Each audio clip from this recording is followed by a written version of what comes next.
Appreciate the opportunity to participate in this hearing today, which is our, at minimum, annual opportunity to ask questions as we fulfill our obligation to provide accountability over the Department of Justice. So just sort of to level set a little bit for folks in the audience and for folks watching at home, the Department of Justice is supposed to be the nation's guardian of fairness and the rule of law. The power of the Department of Justice is built on public trust and a belief that prosecutions are based on facts and law, not on politics or personal loyalty. And I call that out, Mr. Chairman, because when that breaks down, when the public trust breaks down, then justice itself is at risk. But under this Trump administration and the leadership of Attorney General Bondi, I believe the independence of the Department of Justice has come under attack.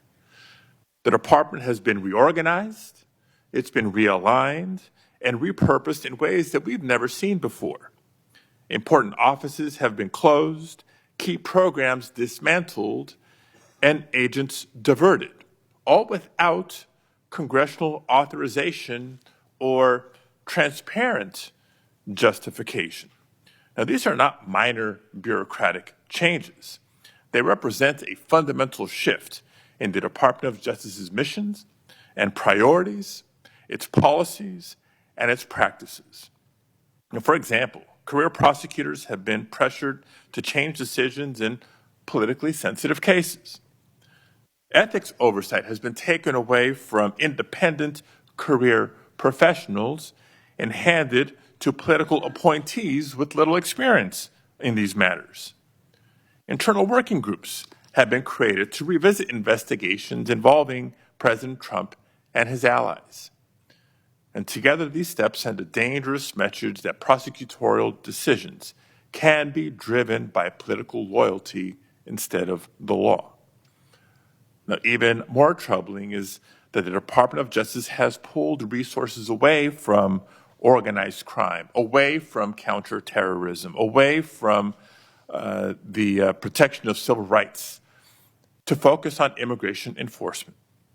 The American people expect a Department of Justice to pursue violent crime, as do I, to pursue corruption and threats to national security, not to serve as an arm of immigration policy, and in so doing, under-resource other critical missions. Now, the Justice Department's credibility depends on the public's faith in justice, and that the justice will be applied equally to every person and not reserved for the powerful or the connected. And that faith must be protected.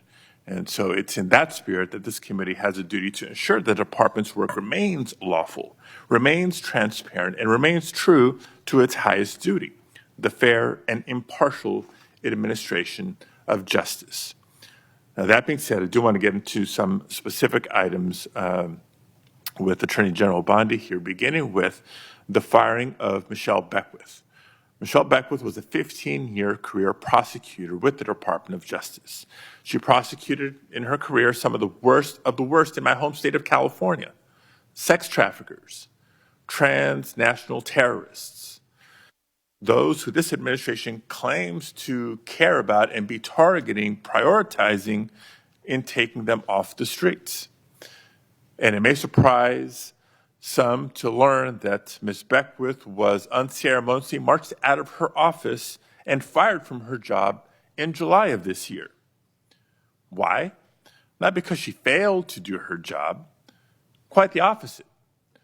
It was because she had the audacity to remind Border Patrol Chief Gregory Bovino that he was obligated to follow a court order and the Constitution in California. According to reports, she was fired less than 6 hours after she told Bovino he couldn't arrest people without probable cause. 6 hours. So my first question, Attorney General Bondi, is a simple yes-no question. Do you believe that government officials like Gregory Bovino are obligated to follow applicable court orders, whether they agree with them or not, yes or no? First, Senator Padilla, you have gone on for over 5 minutes, and I wish that you loved your state of California as much as you hate President Trump. We'd be in really good shape then, because violent crime in California is currently 35% higher than the national average. Property crime in California is 18% higher than the national average. That should be something that we should be talking about and working together on, yet we're not. And no, this is important. You're talking about all of my agencies, and I want to let you know what DEA has been doing, and they are working hand in hand with I Homeland appreciate Security. that. And I'm going No, to you can't go on for 5 minutes and criticize my agents who are out working without pay right now because you voted to shut down the government. They're out there working without pay. Mr. Chairman, I asked a simple yes or no question. Attorney General Bondi DEA, 4,500 kilos of fentanyl and 50 million fentanyl pills off the streets. While under your watch, FBI, 23,000 violent criminals. U.S. Marshals, 51,000 fugitives. I'm not getting an answer to my question. I'm trying to move on to the next question or the next topic. Mr. Chairman, order, please. Thank you.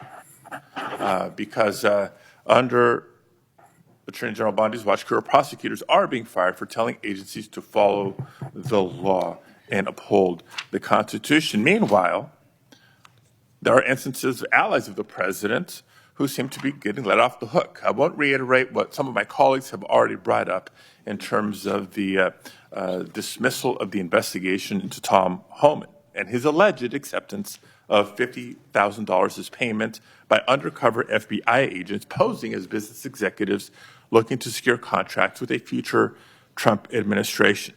Because if the reports are true, it's not just the underlying conduct of Mr. Homan, which would be absolutely unacceptable, but the dismissal of the investigation charges raises concerns about the influence of the White House on the Department of Justice.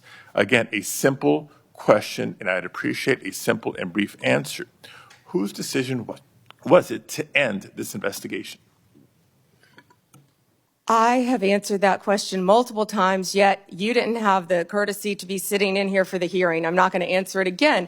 And I find it interesting that you want order in this proceeding now. Excuse me, Senator. Then you want order in this proceeding now. Mr. Chairman, order, you sure please. didn't have order when you stormed Secretary Noem at a press conference in California, did you? I will ask a follow-up question. Would you commit to either releasing the tape or at least making it available for members of this committee to review, yes or no? Senator, you have not been sitting in here this entire hearing.